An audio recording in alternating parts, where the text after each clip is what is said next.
Welcome, as I say, to this new webinar regarding your main questions in relationship with the 85 Graduates Competition.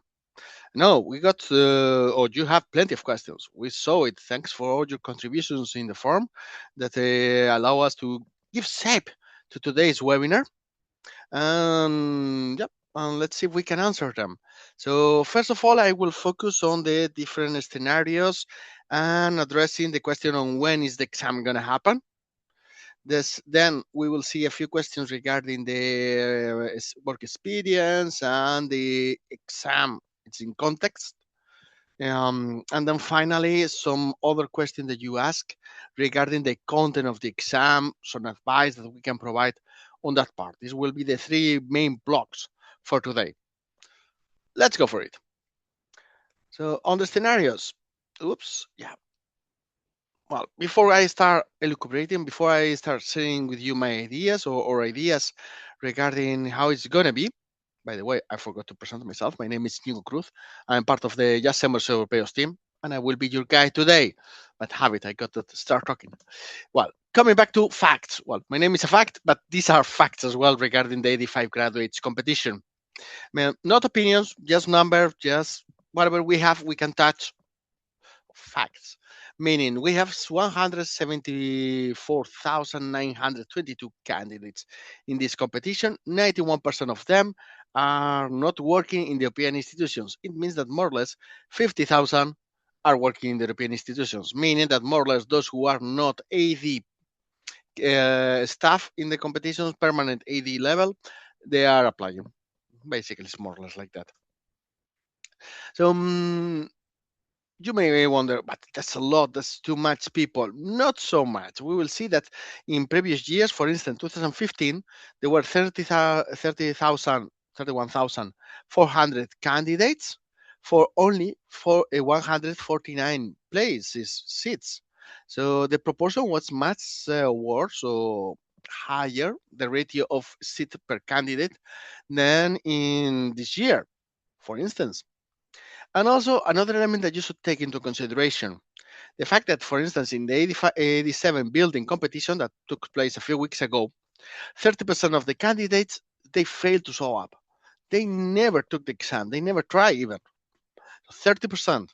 So if you do that for this 85 graduates competition, that's a lot, and we will see the number. Also, another fact, we are having the exams for the 87 building, the repetition, for those who couldn't take it because of technical failures, not because they didn't try. And also for data management, we will have it in April, in 29th of April. So we have two competitions coming that will allow EPSO and the candidates to test the good performance on the new TAO platform for the exams. Those are things that we have in our radar. Also, another interesting element are the results from our survey that we have, and thanks to all of you who have contributed to answer it, regarding which languages have you chosen. And we've seen after the survey that most of you have taken as language one your native language, meaning if it's Spanish, Italian, French, Polish, Hungarian, Swedish, whatever. And second language, more than 3/4, 3 out of 4 candidates have chosen English as the main language. So this is more or less the binomium, the situation. Facts, as I said, but some few more facts. Considering the 30% failure of rate of the failure of candidates to show up in the exam, we are talking about 52,476 candidates not showing up for the exam in the 85 graduates. That's a lot. My personal opinion that the number will be even bigger. And then in proportion, we saw that this year we have one seat for 82 candidates, considering this 30% failure to show up. But if we do the same math for 2015, we see that there was one seat per every 148 candidates. So that was tough. I mean, that's a big proportion, right, of the compared to this year. So you see that 2026 is not so impossible. It's something that you need to think about it. many other candidates will consider that this competition is impossible, that it cannot be done, and they will retire. That's why we think that the proportion of candidates not taking the exam will be higher than 30%. And regarding that, the fact that we think that the competition is feasible, despite this proportion of one seat per 82 candidates, we just can tell you that some members of the YSE surveyors team, in particular one member, he passed the competition in 2015 with that proportion, one seat for 148 candidates. So it was possible. It was not a question of being a genius or mastermind. It was a question of doing things correctly, doing things properly, being realistic in your preparation, be honest with yourselves when training and when reviewing your own mistakes. That was the key factor, the element that make the difference in order to succeed. It was not luck, but good work that make that possible. So again, facts, not opinions, no rumors, just what we have. And last one important fact is the announcement by EPSO that they will publish 2 months before the exam a book or a compilation of resources. Format is still unclear for the exam. 2 months before the exam date, they will publish these materials that they have used to develop or to set the questions from the multiple choice on EU knowledge. I know now they're on the EPSO webpage. They are a collection of documents that is already provided since months ago by EPSO for study. This is a starting point, but these are not this EU knowledge test material announced by EPSO. The test material that I'm referring will be available on the competition webpage, and there will be plenty of announcements when it is published. And of course, you can always follow us in our channels in order to know more about it, because for sure we will inform. Most likely, we will organize some kind of webinar or something to analyze a little bit all those materials. So, as usual. But talking about facts, let's talk now about the opposite. Let's talk about myths and legends, about fake news, about wrong information that came to us back in the form of questions from you, from the candidates. And we want to demystify, we want to clarify to all of you, because there are plenty of these myths. The first one, EPSO will increase the number of places with further explanation because there are a lot of candidates. Just as simple as that. The reality is not. They are not going to do that. In order to change the number of seats, they will have to change the notice of competition. That is a legal document. Without modifying this document, they cannot modify the number of seats. That's the first step. And also remember that, the number of candidates selected for the competition, marked as the seats for the competition, it's defined by different calculations done by the human resources of the institutions on their future needs. So it's very unlikely that they will change those needs in the next few months. If it takes years for the competition, may differ. It may get a modification, but for the moment, no change is expected because of the high number of candidates. Also, as there's some imbalances, especially I'm looking to here to the Italian people, who are in total nearly 80,000 candidates from that country. Some people mention, oh, there will be some quotas, some limitation because there are too many. The truth is that the notice doesn't allow that. There is no quotas, there's no limitation. All of you are on the same level or the same level or the parting point, or you have exactly the same opportunities, no matter what your country is. In order to join the reserve list, everybody's on the same departing point. That must be clear. The notice doesn't allow any kind of discrimination, and it won't happen. And this is connected to the third myth. EPSO will make a more difficult exam for each country, let's say Italy, Spain, because they are the two most represented countries, or they will make some language particularly more difficult than others. The truth is that this is a big fake piece of news. This is a myth because the exam will be the same, will have the same difficulty for all of you. With this, some clarifications. If the exam takes place in different days, that's a very likely scenario. You will have to, the exam may differ on the questions because, I mean, EPSO is not naive and they accept that there will be some people filtering, leaking the questions to the other candidates. So they may change the questions to avoid that situation. But in any case, even if they change the question will be equivalent in the sense that they all have the same level of difficulty. So when they planify the exam, they create an exam that is to a certain level of difficulty, and the other exams will have to be exactly the same. So no changes despite the day. And regarding the language, they will draft the exam in English most likely, and from there they will translate to the 24 official languages of the European Union, and that's it. I mean, beyond any hiccup or any small issue with the translations, it's not expected that your exam will contain a different level of difficulty. They all will be the same.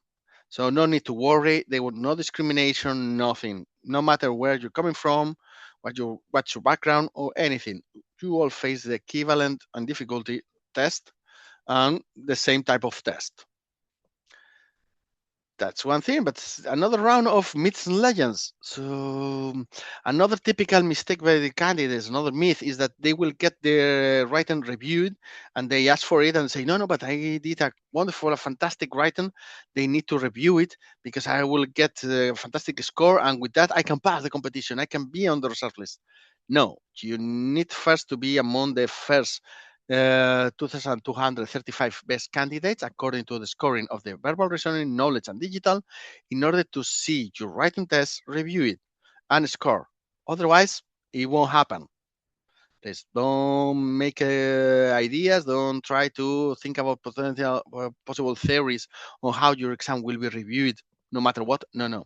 You need to be among the 2,235 best candidates. Then another of my favorites. Somebody told me, my cousin, my friend, my brother-in-law, my sister-in-law, the friend of a friend who is the cousin of a friend of the brother of the sister of the uncle of the aunt, on the grandfather, on the brother of the neighbor of a member of EPSO has told me uh, this is a very good source that this is going to happen in the competition. Oh, they told me. I assure you, they told me. Somebody told me. Yeah, for sure. No, I mean, don't trust any source of information that doesn't come from the notice of competition or from the EPSO webpage. With so many candidates, there will be a lot of rumors, a lot of potential leaks, and a lot of information circulating, especially on social media. But of this information, most of it won't be accurate, won't be real. Sometimes people get nervous, they freak out literally, and they invent things. Some of the times it's just question of some candidates, they think that they will be good for them to get rid of other competitors by just inventing things. It could be many causes, but the result is the same. The information that they are sharing is not accurate, is not good for any one of you. So please, this is very important. Only pay attention to the notice of competition and to the formal communication from EPSO. Anything else, you can disregard. And last but not least, another typical question myth from you is that can I apply? I cannot apply to another EPSO competition while I'm a candidate in 85 graduates. I'm blocked. I'm stuck. No, not at all.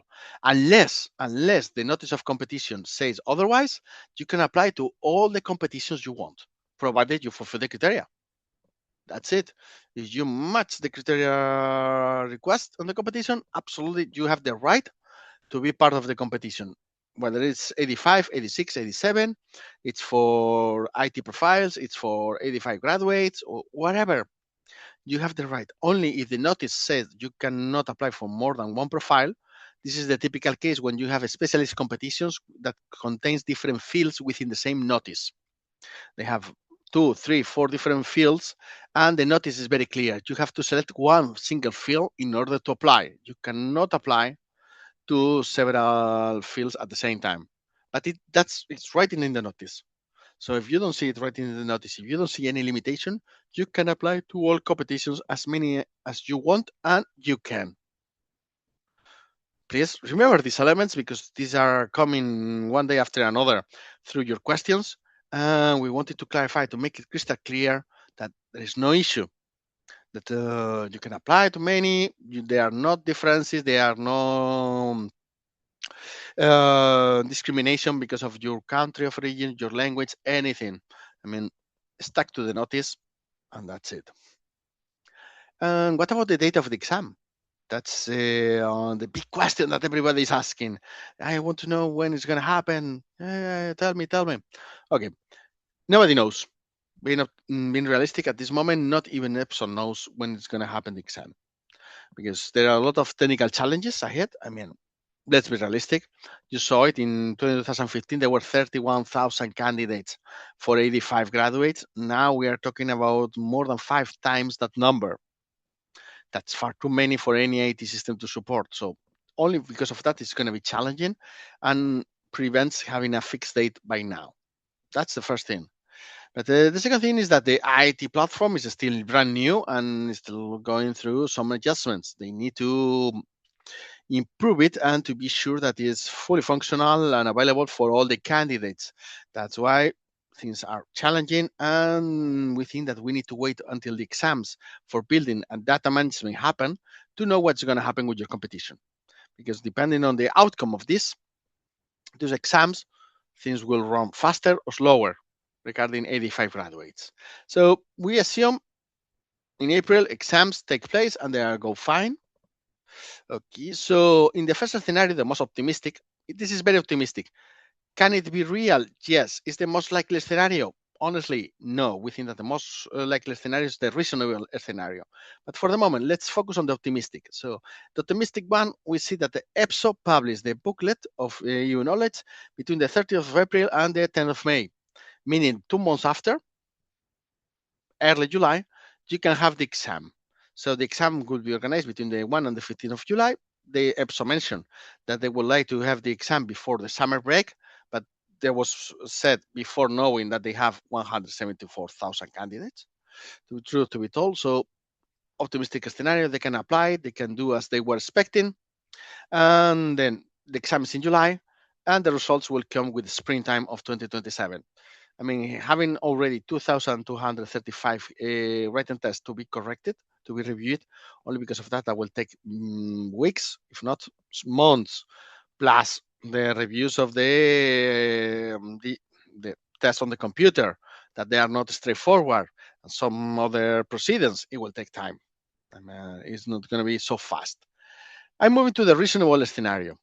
So same situation, the exams are working well in April, but the EPSO decided to publish a bit later the booklet, and they published between end of June, July, meaning 2 months later. So end of August, worst case scenario, but September, October, we have the exam, and then we have the results in between April, May 2027. That is what we find as a reasonable scenario. When the IT goes well, but still they want to do all the check-ins, all the verifications, but they don't want to delay it too much. And then finally, the conservative scenario, one that EPSO is very cautious and they want to delay everything to be sure that they fulfill all the needs of the competition. So meaning that despite the good work of the platform in April, they decide to publish the booklet in September this year. So meaning that the exam will be before Christmas, November, December, before Christmas. And then the result is published in July 2020, July or September, because the summer break, remember that the summer break in the European Union is between 15th of July and 15th of August. That's the main core part of the summer. So that's why we mentioned July or could be September. These are three main scenarios. But there is an extra layer to these scenarios. And it's the fact that maybe because of the number of people participating in the competition, EPSO decides to introduce a modification in the exam. Instead of you taking the whole exam together, all the tests the same day, EPSO decides to cut the exam into parts, into pieces, with an initial part that could be the reasoning, you knowledge, and digital skills, and the second part that is the writing. And only those who pass and are among the 2,235 best candidates of the first part will be invited to the writing. This is a scenario that we don't have evidence or any communication from EPSO, but we have the experience from previous years. And considering the number of total candidates, the technical challenge of making the exam for all of them, and all the implications, we thought that is a scenario that could happen.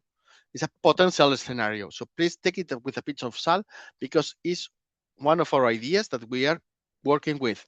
This is not official information. This is just an idea.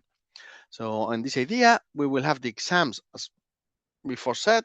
So for the optimistic scenario, before the summer break, first quarter of fortnight of July, and then they will have the results of the you will have the results of this exam in October, more or less, of this year, and then November, December they can organize the written and have the results list in March, April. For the reasonable scenario, the exam, it's the multiple choice, the reasoning, and the digital skills is happening in September, October.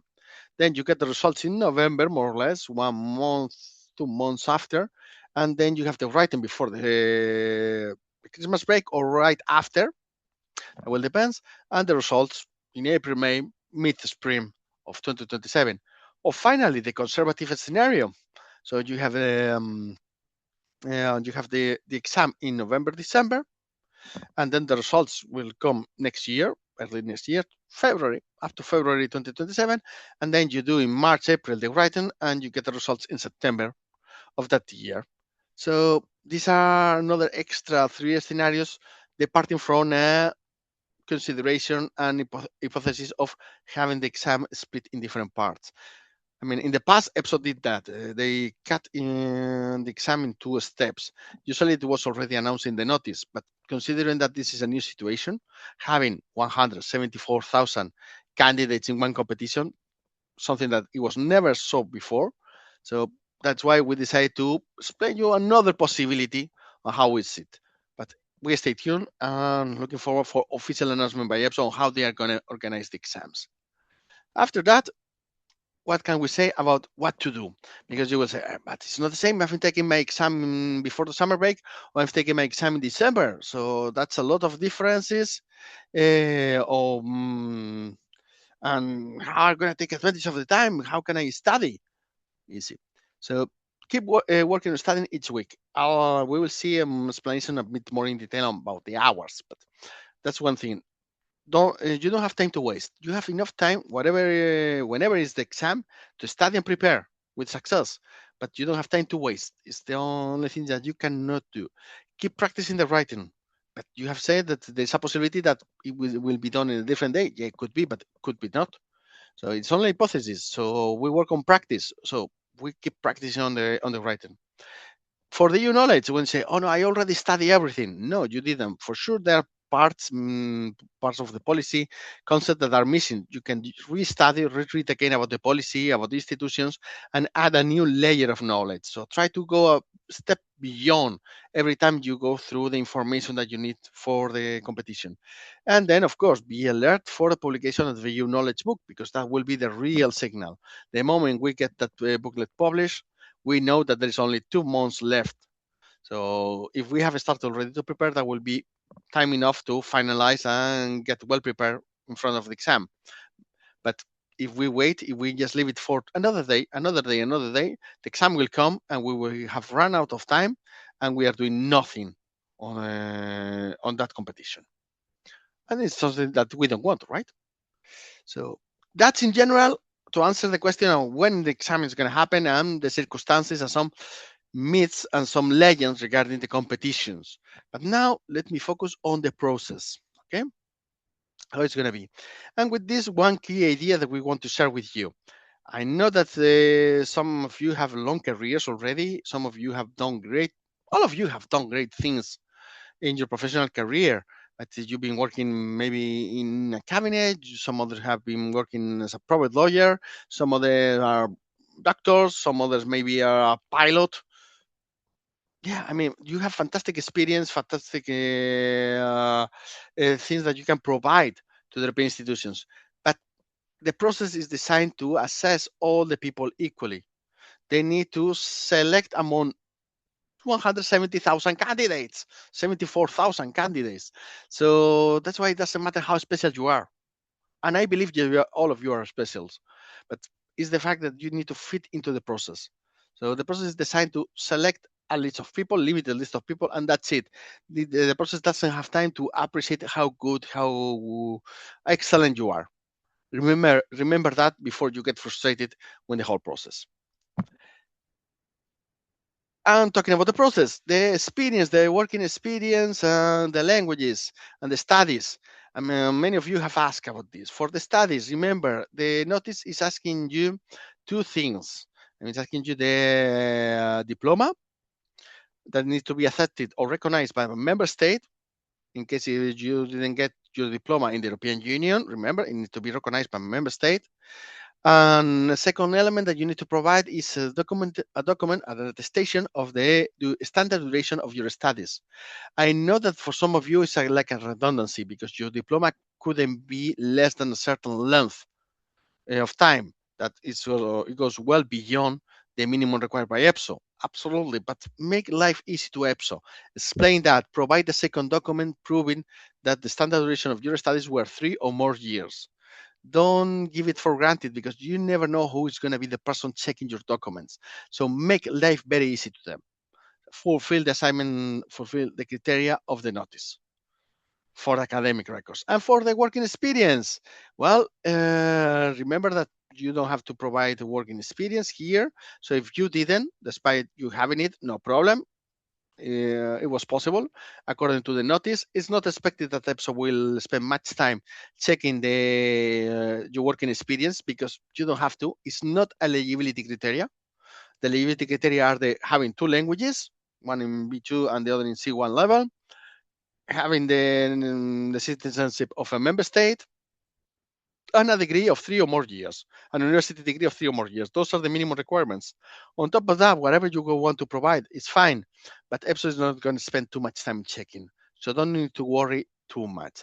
And if you provide some indication of your work experience and now you are thinking what kind of documents you can provide, just go to the notice, to the annex, and it's described there the type of contract, description of the task, invoices in case you were working autonomously, some other indications of what are the documents that you could provide to prove your work experience. Hope this is clear. Don't overcomplicate yourselves. I mean, the paperwork of this competition is very, very simple. So don't try to create more problems. I mean, just read it and see that it's very, very simple what you need to provide. And regarding the exam itself, how it's going to be? I mentioned before that there's a possibility that the writing maybe it's done another day, but in the scenario where all the exams are taking place on the same date, all the tests are taking place, what usually we have is that the reasoning is in one test, so verbal, numerical, and abstract all together, meaning that you have around 65 minutes of exam. Then you have the what we thought that will be the most suitable strategy, multiple choice plus on new knowledge plus the digital skills together, so around 70 minutes. And then after another break, you will have the written test. That will be a standard structure for the exam following the structure of previous competitions. In the case they decide to split and make it organize in a different date, they will let you know which part, and of course, they will put closer for the first part and the second part. But in any case, stay alert, and the moment you get an official communication from EPSO, take a good read to see how they are distributing the exam. But in any case, here the message is that foreseeing that the exam for this competition will take the whole day, so you don't get any surprise. Don't expect that, oh no, I will take the exam in the morning and I will go back to office in the afternoon. Don't think about it. I mean, if you're taking the 85 graduates, it's the whole day. So just work like that and you will be safer that aspect. Okay, now with this said, we are moving to what I hope is also an interesting part, the test. We collect a lot of questions regarding the test of what to study, how to study. I'm supposed to study this or that. What can I do? Well, very briefly on the reasoning part, because this is the best known by all of you based on your questions. Verbal reasoning, remember, it's not about the language, it's about the information contained in the language. We expect it's going to be very difficult, not only for one language, but for all. Because by putting a very difficult exam here, they make sure that most of the candidates fail here, so they don't have to review and to reconsider for the later stages. From a point of view of organization, it's more efficient to fail the candidates in the first stage rather than later. Let's be honest. Let's think about how EPSO is going to think. So we prepare accordingly with very difficult, high difficulty exercises for the verbal reasoning.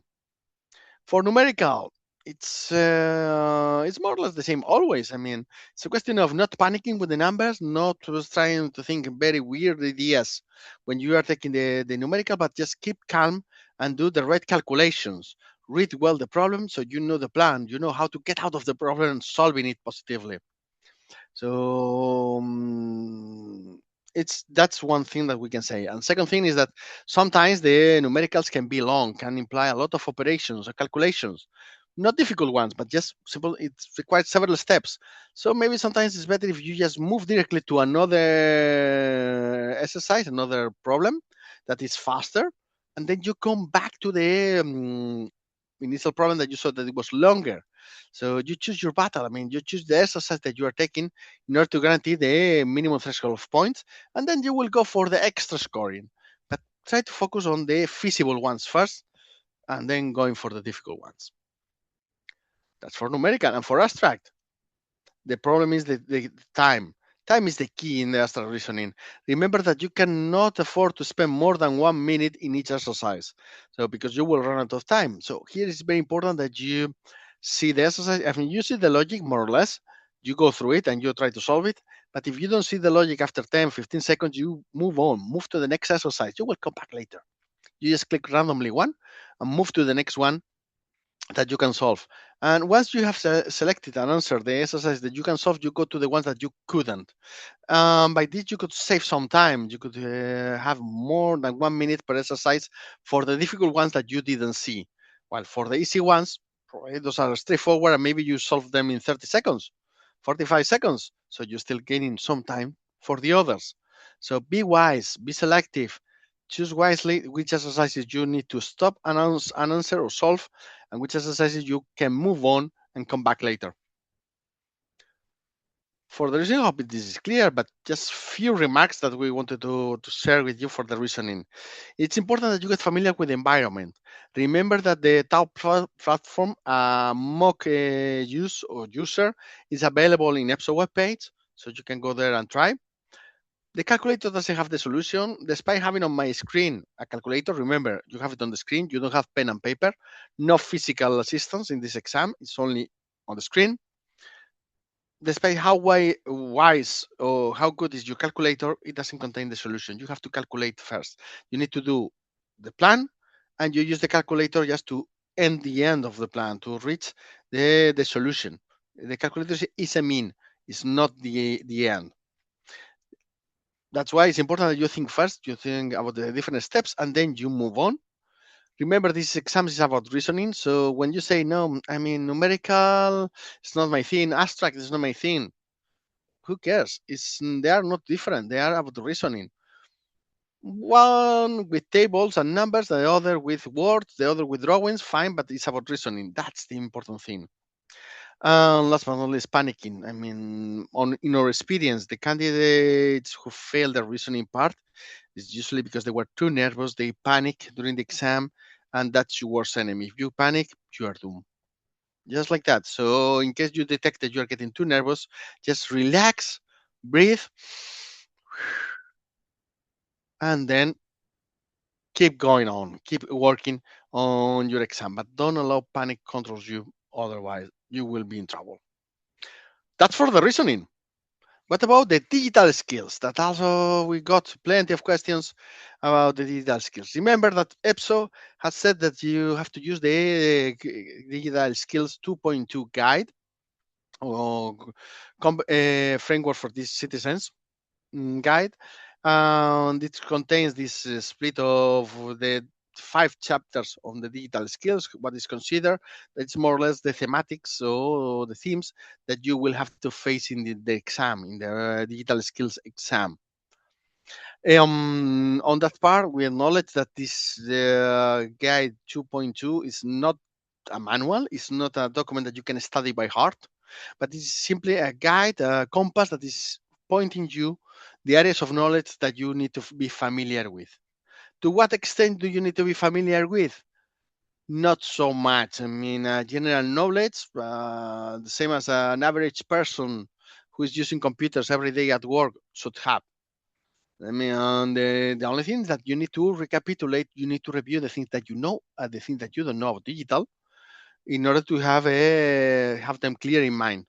That's it. There is not a manual to study where everything will be there, but it's the fact that it's your daily lives with computers, your digital life. It's well indexed, is well mapped, so you can answer no matter what question. Because we bet that most of the questions will be on easy pieces of information regarding digital, but still we need to think, we need to see them clearly, and that's the difficulty. And on a complementary note, how to do what I was proposing. So make a list of concepts using the guide, the 2.2 guide, and its content to make that list. You can also use the glossary of the guide. That is quite useful. Could be questions from the glossary. It's a possibility. And also within the guide, there are some links to other elements that could complement your knowledge, like the two links that we have put there. So feel free to use them in order to help you to study. And that reminds me, before you ask, the PowerPoint I'm using today is going to be available on our blog. So don't worry, you don't need to just type the link and keep it now, because you will have it available later. So remember, we always share our presentations with all of you. And what about the writing? The writing, very important. Remember, you will have access to the document for the writing 2 weeks before the exam. This is an important fact. Second, the points of evaluation, the anchors, the elements, the criteria they will use to score your exam are already available in your in the EPSO webpage, and you have them there. So you need to write concisely. You need to present subject matter clearly. You need to adapt to tailor to the audience. That's very, very important. They need to see that there's a clear relationship between the language that you use and your audience, and you use only the information provided within the document. In order to be a fair game for all, you can only use the information provided by EPSO. Even if you are the major expert on the topic ever, you cannot bring external info. Otherwise, you will be penalized. And of course, last but not least, everything needs to be structured and logical. There needs to be a logical process from the beginning till the end. Something clear to see. I mean, when you think about this is quite normal. 40 minutes for that. Come on. Piece of cake. Not difficult at all. The structure to do a right text, yeah, it's relatively easy. But to do it in 40 minutes with an assignment that you don't get beforehand, you will get it on top on the spot on the exam. It's challenging, to say the least, and that's where most of the candidates struggle. In the fact that they run out of time, they try to be over ambitious, they try to do too many things at the same time. No, don't overcomplicate yourselves. Keep it short, simple, and to the point. Okay, your exercise is about quality, not about quantity.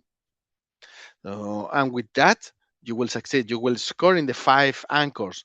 But if you think that only by typing long text you will get or you will score great results, that won't be the case. So be sure that you go through the 5 anchors and you identify them, and you are capable of delivering, no matter what exercise, following those 5 criteria.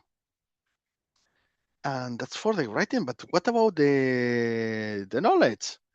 Well, I come back to what I said before. The fact that the EPSO announced it 2 months before the exam, they will publish the sources for the EU knowledge. What kind of sources, book like the document, we don't know yet. We will know eventually. So in the meantime, we recommend to study with the resources available on the website, on EPSO website. For instance, the following. We have here, there are in total 12 entries that they recommend. As we have the European Union 2025. I know this document was published in March 2025, and EPSO usually has the criteria that they only ask or consider for their exam the documents that they were valid and published before the date of the opening of the competition. So the day of the opening was the 5th of February, as this European Union 2025 was published later. Some people say, but then it doesn't, they cannot ask me anything about this document. And the answer is yes and no. I mean, if it's new knowledge, that could be it. But this booklet, despite being from March, it summarizes what happened in the European Union in the last year. So the information is from the last year. So guys, it is a good book to study and to review the different European policies of the last year. Don't forget it. Then you have the assorted guide to the European Union, State of the Union, and highlights from the last year of the of European von der Leyen, of Ursula von der Leyen European Commission.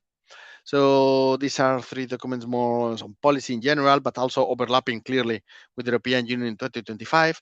So these are for content, on policy content are quite useful documents. Then you have complementary documents like the Court of Justice and the European Council to explain you the institutions, although I personally prefer the treaties, but this is another way of studying it. The figures are fine. I mean, you can always keep them. But for the core part of when they explain what the institutions do, the treaties are even better explain and describe the powers and competencies of each institution. That's my humble opinion. Other books that they have also with institutional content, the history of the council, or the Schengen. Well, these are institutional, but are history. So. Also, they have the European Economic and Monetary Union. This is a book that I like it. I think I like how they explain these 30 years of the European Economic Monetary Union. It's quite interesting. For the Court of Auditors, same thing as on the compared to the previous document. That is institutional, and you can always go to the treaties for the real detail. But I mean, these documents usually they contain a lot of pictures. They make all this explanation lighter, more easy to be accessed. So you can always read. And if you like heavy stuff, something strong, then go to the 70 Years of EU Law. That's a fantastic book with a lot of information regarding policies and law, but it's quite heavy. So just be careful. But now that you have time, you can still read it peacefully and to gather great knowledge on European Union institutions and policies. And then when EPSO publish the booklet, you can always check what elements you need and what elements you don't need to retain. And of course, we cannot forget that in the same page where these books appear, there were some links that led to some policies, just like this. You click on the link on the left up, and you went sent to the picture on the right, and then from there you click in one of them and you were sent to the picture on the left bottom. And you see there is a lot of links there, a lot of information. These web pages are useful as a short reference in case you need to consult a small detail, small item. But more than that, it's too much information. Don't go there because it's a policy area of the 32 that contains the summaries, contains as much information as the info needed for a specialist competition for their exam. So, and you don't need to become an expert in 32 different fields. You need to have a global overview of the topic. So this is too much detail. But if you feel curious, you need to consult something, go there, but only for that. And of course, those were the materials shared by EPSO. But what about the other materials, complementary elements? I just mentioned before the treaties, big fan. I think they are very good. The ABC of EU law, I think that this is a booklet that it was in the list before, but now EPSO decided to change it. And not anymore on the list, but still I think it's valid. It's quite complementary of the book of the 70 years of EU law. Then Statement of the Union, that's now part. In the past, a few iterations ago of documents, it wasn't there. The EU Pioneers of the European Union, I think it's also useful to know the history of the European Union. It's included in the links, and it was included in the previous menu of books, but not anymore. But still, until we get the final booklet for the exam, it's a valuable addition to our knowledge to have that book of the EU Pioneers and read it. And of course, the European Union 2025, the moment it was published, we knew that it will be useful. Complementary, the fact sheets of EU Parliament. These fact sheets contain a description of all the European policies, a summary, what is quite accessible. It's a few pages on PDF.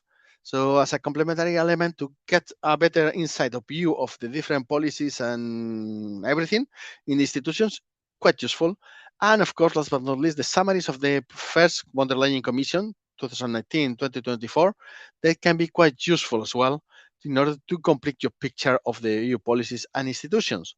So, and with that, you have materials and knowledge for hours and days and weeks of study. Only with this, you have for long time before EPSO publish the document for the EU knowledge. Hope this is clear. Hope I made myself clear in my explanation on what are the elements on the test and what could be a study for the test. But now talking about the study, maybe it's good if I clarify this, how many hours are you supposed to study? How can you do it until the day of the exam? Well, we are using as a reference the conservative scenario. Remember that there was of the different scenarios. We took the one that the exam will be after the summer. So options, you can start preparing today. You can study 3, 4, 5, 6 hours per week. In fact, not per day. We don't think that you need to kill yourselves studying for the competition. We just need to do things with quality time, not quantity, meaning that few hours per week is more than enough. So just start studying that until the day they publish the EU knowledge material. So you know there's 2 months ahead of you for studying. Then you need to speed up, accelerate. So if you are more veteran, maybe you need less time because there are parts that you already know. You can take advantage of your past experience. If you are rookie, if you are new on this competition, you may need to spend more hours, and then you increase little by little when you are practicing the exam until the moment you get around 12 hours, 14 hours for a rookie, 8, 9, 10 hours for a more veteran, meaning the days before the exam, meaning the weeks before the exam. All the hours I refer there are for per week, not per day. That's the idea. Our experience tells us that at the end is quality time, not quantity, what you need in order to prepare for this exam. So if you go little by little steady, even if you don't see any progress for several weeks, the moment you look back, your turn, and you look back, you say, oh, I really have done a long length of the path on my preparation, on my study. On daily basis you don't see it, but when you stop and you look it back, you will see that your knowledge has increased, your capacities, everything. But you need to be patient and consistent every day, a little bit more. Don't think by big jumps you will get the faster, because this type of exam doesn't work like that. It reward when you do little by little. Hope this plan is clear on the number of hours you are supposed to study. Then I'm going to a small plan of 40 steps on how to prepare yourselves. Very simple. We are taking as a reference the political priorities of the European Commission, the 7 political priorities, and some other considerations. So, step by step. Each step should be around a few days, 1 week, so more or less as a reference. Considering when the exam is going to happen, but, if it's 1 week each step, that's perfectly fine. So we suggest to start with the reasoning test. You get familiar with the test, with all these elements, and you start studying the Treaty of the European Union and reading the Treaty of Functioning of the European Union. Then a second step, second week, could be studying on the priority number 1. We prefer to a group compile all the policies by priority, as same as the Commission does, instead of trying to split them apart, because then it gets a big messy with so many political policies around. So political priority number 1, that is a huge one because it engulfs 3 of the former political priorities on the previous commission. You keep practicing with the multiple choice, with the written. Then next week, priority number 2 and 3, these are lighter, so it's feasible. You can do it. Same for the week number 4 and 5, that you start 2 priorities per week, and you start studying with the digital skills as well. Digital skills require compilation of knowledge, list of knowledge, but it doesn't imply that you need to study hard a lot.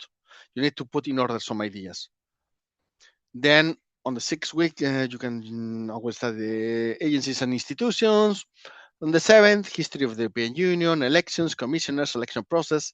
I know that when we are not close anymore to the elections, but still it's always a topic that they like a lot. We may foresee 1 or 2 questions about the European elections, especially about the procedure. of the European elections. Why not?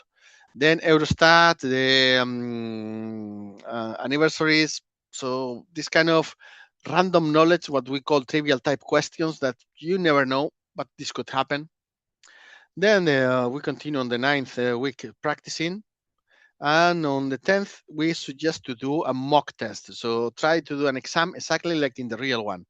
Reasoning first, then multiple choice for knowledge, for digital skills, and finally writing, like in a real thing, to see how it goes, because you are still in time to put some corrections, some amendments at your effort to work and to practice for the exam. And then once you have done this mock, you assess yourself, being honest with yourself. If things went well, good, means that you are working in the right direction. You keep working. If things didn't go well at all, it's maybe a warning sign that okay, look at it, look, check what you are doing, because maybe it's not the right approach, it's not the right direction. You need to reconduct yourself, and you need to introduce changes. But you're still in time for that. That's why it's so important to see your performance and how you did it during the exam. And then you keep practicing with the writing. You do the 13th week, you do a last review to the multiple choice, to the your knowledge. Of course, the suggestion of the last review will depend on when the exam is. If the exam is later, you can always extend the period. You can do longer weeks to cover each of the steps. And before the exam, few days before, it's always important also to do another mock exam. So your body, your mind, they are used to it.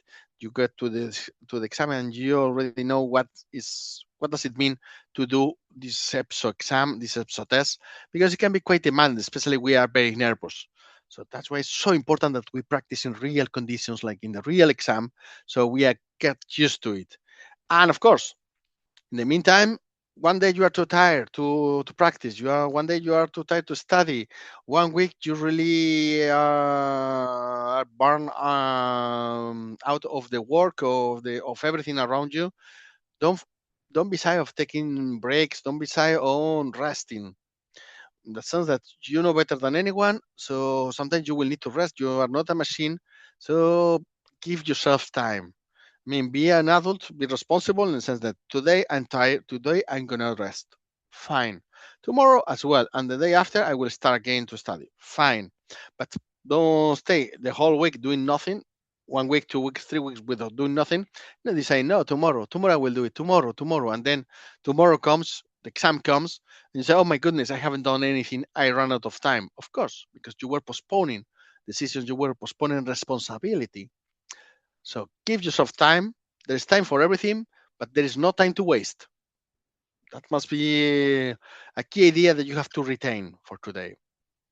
And with that, we can only give you the final advice about how only your work matters, in the sense that through a good preparation, through a systematic approach to this competition, you can succeed. You can pass all the exams, get a good score, get your writing review, and join the reserve list. But you need to do things right. I mean, if you make mistakes, if you make a lot of failures, a lot of wrong selections in the test, doesn't matter how the others perform, because it will be up to you and your fails that you are not in the final list, you are not in the final stage. So that's why it's so important that you work, that you do your part. There are not shortcuts. Nobody can take this competition for you. You have to do your own work in order to succeed. As Ursula von der Leyen said, only your work matters. Hope I made myself clear, but now I'm open mics and chat for your questions. I'm just checking. I'll see if I.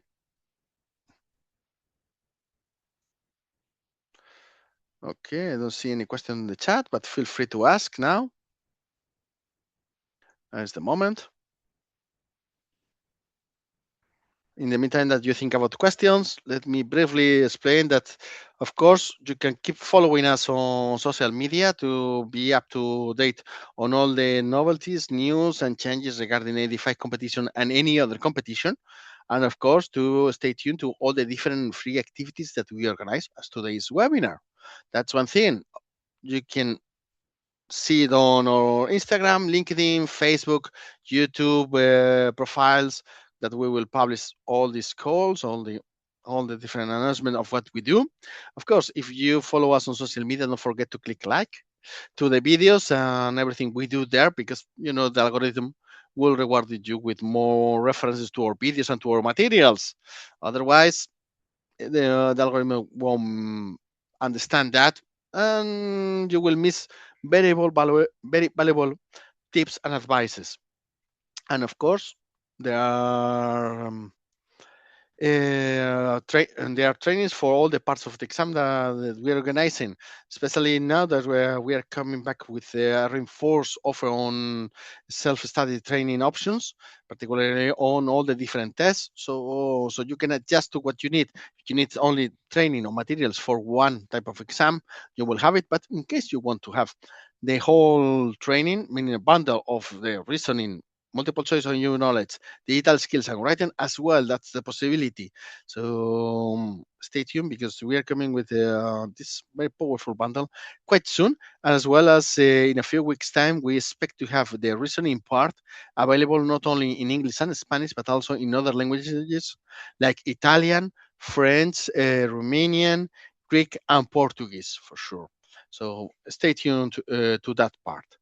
And now I'm going to the questions. Are you going to expand the verbal reasoning test to other languages? I just replied to that one. So excellent. So yes, the answer is yes. I already mentioned the languages. So as I say, Italian, French, Greek, Portuguese, and Romanian for sure. And if it works well, people appreciate, we will probably extend to other languages until we get into the 24 official languages of the European Union. Polish, eventually, yes, this is the next in the list. We cannot do all at the same time, but that's as well the idea.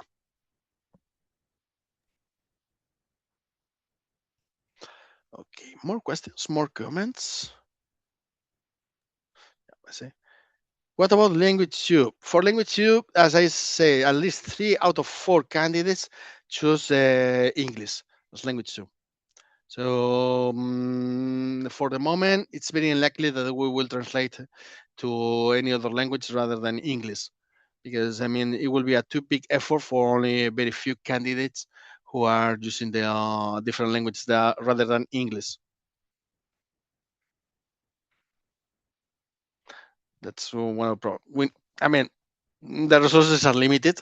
So, because for instance, for the translation of the exercises, we refuse to use any kind of artificial intelligence or any machine translation, because the quality was horrible for what we needed. And it's human made translations. What we are doing, I think that they're looking quite well, quite good from what I read, at least in the languages I can understand.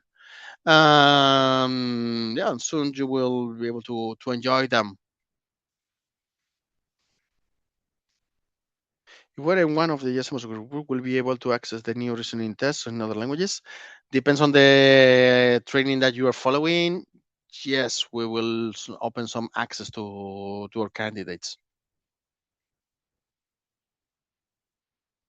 Will you offer EUFTE reviews? For the moment, we are not foreseen to reopen the possibility of reviewing written test, because that demands a lot of time, a lot of effort.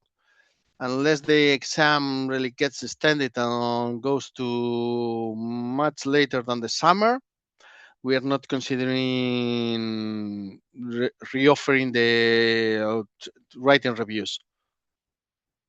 But in any case, you will see that when we do the writing trainings, maybe we cannot offer individual reviews, but we offer you a very long analysis on how to tackle the exercise, different possibilities, different ideas on how to do it, because the important thing is that you develop your own criteria, your own reasoning regarding the writing. So you realize about where are the key aspects of the exercise and how you can tackle it. Because we can tell you many things and many times the same things about how to do the exercise, but the important thing is that when you are on it, when you are on the spot of drafting, you do it right. The other languages will be available, I think, in mid-April. We're expecting in the second half of April. We're expected to open the new trainings in other languages.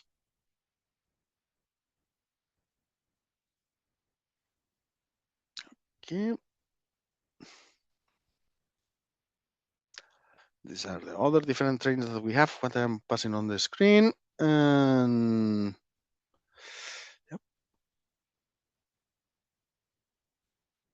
Any other question or comment?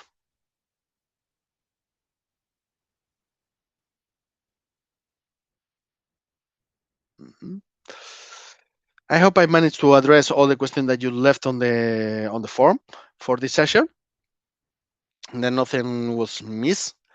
In any case, feel free to contact us if you have further questions. We will be happy to reply on the basis of our time limitation, because being honest, during the registration period, it was incredible the number of emails that we got per day with your questions. We try our best to answer all of you. And from now, I apologize if we miss any of your emails. It was not intentional. It was just as simple that we were flooded. Now things calm a little bit more, but I guess that the moment the exams come back, at the moment EPSO mentions anything about the exam, your question will come in force. So don't hesitate to visit our YouTube channel, where you will see this video and any other clarification that we may have about the competition, as well as other valuable information that we hope will be useful for you. Okay, so thanks to all of you. Thanks for your nice comments. So see you soon next time. Hopefully, quite soon we will see you. And if you want to attend the Italian webinar, we will say the same things, not different, but in Italian. Next Monday we will be there. Okay. Thank you, everyone. Bye bye.